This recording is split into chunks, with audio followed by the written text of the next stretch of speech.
A few years into working in my accounting and finance career, I realized something that honestly shocked me because on paper, I should have been good with money, but behind the scenes, I was £27,000 in debt. And that's when it hit me. You can understand money and still be terrible with it because being good with money isn't about spreadsheets or how much you earn. It's about understanding a few core rules that most people are never taught. And once I understood these, everything changed. I paid off my debt, saved over £50,000, and built a five-figure investment portfolio. So in this video, I'm going to walk you through the 5 money rules that actually matter. And if you get these, you'll avoid years of financial mistakes and finally start making real progress with your money. Let's get into it. Number 1, the silent money leak. When I got out of debt, the first thing I focused on was saving because that's what we're taught, right? Be responsible, save your money. So I did exactly that. I set up an automatic transfer to leave my account every payday and I watched the number go up every single month. And honestly, it felt good. Like, yeah, okay, I'm finally doing this properly. But here's what I didn't realize at the time. While I was saving, my money was quietly losing value because of inflation. Now let me show you what this looks like so you can actually understand. Imagine Natalie saved £10,000 last year. She didn't touch it, but inflation is currently at around 3%. So today, that same 10,000 only buys her £9,700 worth of goods. Same number, less value. And this is where some people get confused. Even if her bank is paying 1% interest, she's not gaining 1%, she's losing 2% every single year. So even though your balance looks like it's growing, your money is doing less for you. That's the silent money leak. And most people don't even realize it's happening. Now, don't get me wrong, saving is important. It's literally the foundation of your personal finances and it helps me get out of debt. But if all you do is save, you will slowly fall behind. So, yes, have your emergency fund, have some savings for short term goals. But step 1, this is simple but really important. Make sure your money is at least in a high interest savings account because the difference between 1% and 5%, that's hundreds of pounds a year. But even if you fix this, most people still don't build wealth. And this is where the real shift starts to begin. Number 2, saving isn't enough. This is the shift that changed everything for me because before that I used to think I'm saving for my future, I'm doing the right thing. But here's the truth. Saving and building wealth are not the same thing. Saving is for safety, it's stability, it's for the short term and you need it. But investing is long term. This is where your money actually grows. And I stayed in the saving phase for way too long, out of fear to be honest, because after being in debt, I told myself I never want to feel broke again. So I kept saving more and more, but really I was holding myself back. Because here's the part that nobody explains properly. Saving protects your money, but investing is what actually multiplies it. Now, let me show you what I mean. If Natalie leaves £10,000 in a savings account, it grows slowly. She'll earn a few £100 every year. But that same 10,000 invested in an index fund averaging 8% every year could turn into 100,000 over time. Not because you're doing anything complicated, but because your money is finally working for you. This is literally tapping into compound interest, where your money earns returns and then those returns start earning returns. At first, it feels slow, like nothing is happening, but over time, it snowballs. And this is where people get stuck. They wait, they overthink, they tell themselves, I don't know enough yet, I'll wait till I earn more money. But you don't need to be perfect to start. You just need to start.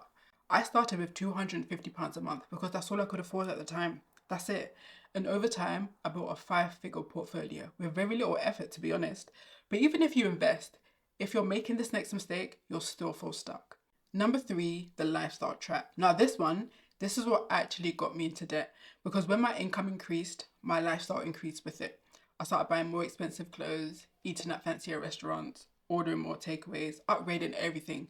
And at the time, it didn't feel like I was overspending. It felt like I was just doing better. But in reality, nothing changed. I was still broke, still living paycheck to paycheck. That's literally lifestyle creep. And it's one of the biggest reasons most people feel stuck because no matter how much you earn, your expenses rise to match it. So you'll never get ahead. If you want to build wealth, your income needs to grow faster than your lifestyle. Not at the same speed, not slightly behind, faster. So when you earn more, don't upgrade everything. Keep your expenses stable, increase the gap. Because that gap, that's where your wealth comes from. That's the number you use to start saving, investing, and growing your money. And this is where most people go wrong. They don't actually know what that gap is, which leads me on to point number 4. The number that changes everything. Before anything changed for me, there was one number I had to figure out. My monthly surplus. And this is simple. It's what you have left after you've covered your essential living expenses such as rent, bills, food, and transport. And this number controls everything. How much you save, how much you invest, how fast you can get out of debt. And before I understood this, I had no idea what I was doing. I would get paid and just start spending money and hope everything worked out. I would literally hope my card wouldn't decline. So here's how you figure it out. Go through your bank statements and add up your essential expenses. That's your baseline. Then subtract that from your monthly take home pay. What's left equals your surplus. And here's the key: the lower your essentials, the bigger your surplus.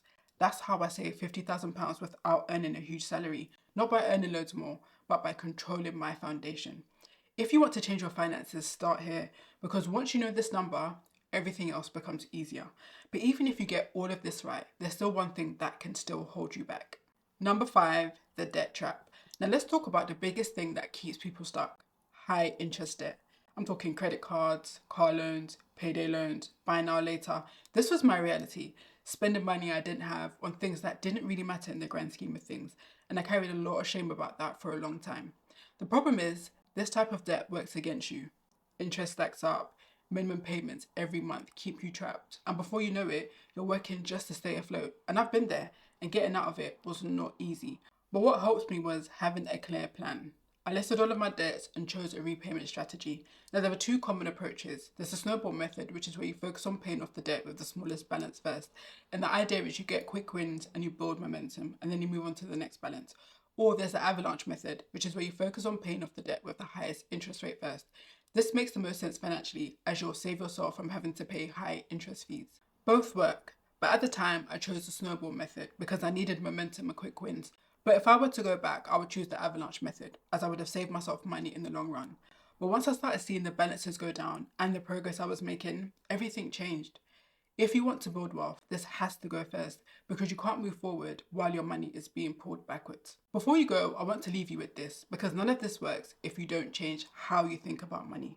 For a long time, I thought money was about earning more, trying harder, being more disciplined, but that's not what changed things for me. What actually changed everything was understanding how money really works. Because once you understand why your money is losing value, where to put it so it actually works for you, what's holding you back, you stop guessing, you stop feeling behind, and you start making decisions with confidence. And that's the difference. Because most people aren't bad with money, they've just never been taught properly. And once you learn this, you can't unsee it. You start noticing where your money is leaking, why you're holding yourself back, what actually needs to get done to change. And that's when things start to shift, not overnight, but over the long term, consistently. And that's it. Those are the 5 money rules that changed everything for me.